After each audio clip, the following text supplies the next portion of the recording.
find value, because there's always the element where in this world, much value creation requires sacrifice at one level or another. Mm. And it's almost always the case that sacrifice sort of has a delayed relationship with value. You know, if let's say you're saving for retirement, there's sacrifice, sacrifice, sacrifice, sacrifice, sacrifice in order to benefit later on. And so part of the value, you know, there's sort of a transition where you want to sort of put the value in, okay, I'm reaching my goals towards this later. And so it's not, people suspect that, well, if you just listen to customers, you can know what they want. To me, that's sort of like, if you just listen to the people who are in your church, they know what they want.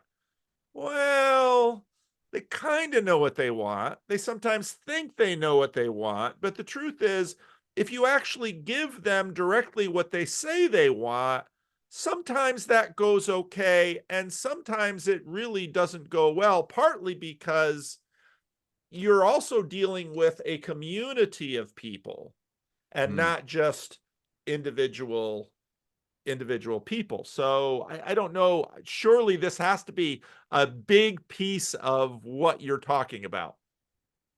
Exactly, especially since more recently, over the last 10 years, I've moved into health and brought a lot of this thinking into health, which raises a lot of the points you're talking about. But before we get there, one of the things that fascinated me about innovation and creating new products and services is it's the business process that has the highest failure rate.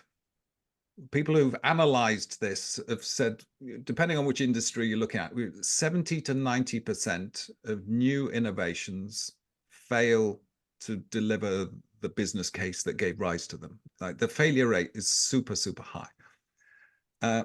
So one of the things that fascinates me, why is this the case? Like, why are we so rubbish at innovation?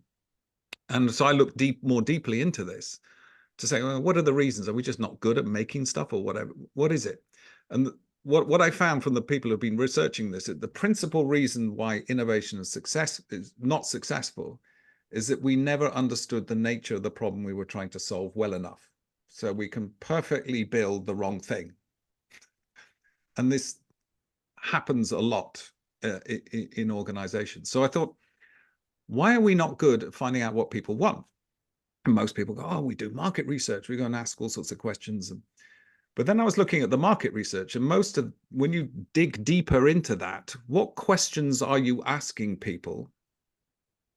Most market research has presupposed the questions that are relevant and missing out what actually matters. They're not even asking about that. And therefore, I came upon an approach which I've used quite a lot, and any of your listeners who are into technology are probably starting to come across. It's called like jobs to be done method.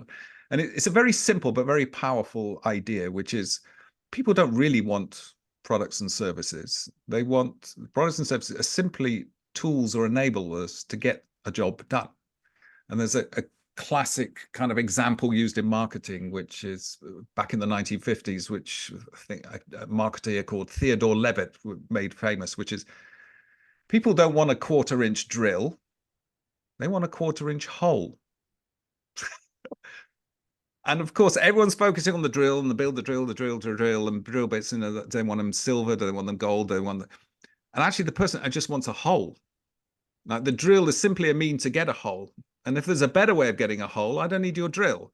So those involving providing services got so fixated by their solutions that they're not actually listening to or understanding the nature of the problem that someone's trying to solve. So the jobs to be done methodology is saying, what sweep off all products and services off the table. Let's just forget about that. Let's just sit down. What is it that people are trying to get done? What is it that matters to people? Because when you ask them, what do you want? It sounds like an intuitive question, but what you're actually doing is smuggling two questions in at the same time. What is the job you're trying to get done? And what do you think the solution is to your own job? Now, people are very good at talking about their problems. They're not so good at coming up with the solution to their own problems. That's the innovators.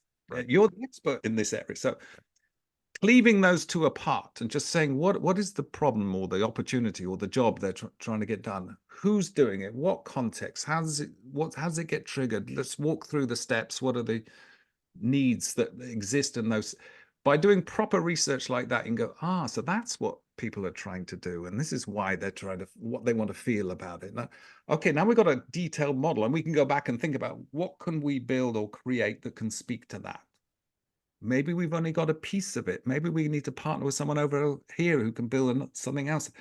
So how do we get much better understanding the nature of the problems we're trying to solve, so we can collect the right things together and present them in the right way? And that is such a fundamental piece that's missing around not just businesses, but public services, even charities. I would possibly say even into the church itself. Oh, absolutely. And when you said, they got so fixated on their solutions, they forgot the job to be done. I thought, well, that's what pastors do. They get, here is the solution. And they keep selling these solutions out there and nobody's buying. And the pastors are, part of the religion as well. That's because, and then you can have the devil or itching ears or whatever excuse that they fabricate for why they're fabulously unsuccessful. But no, that rings very true.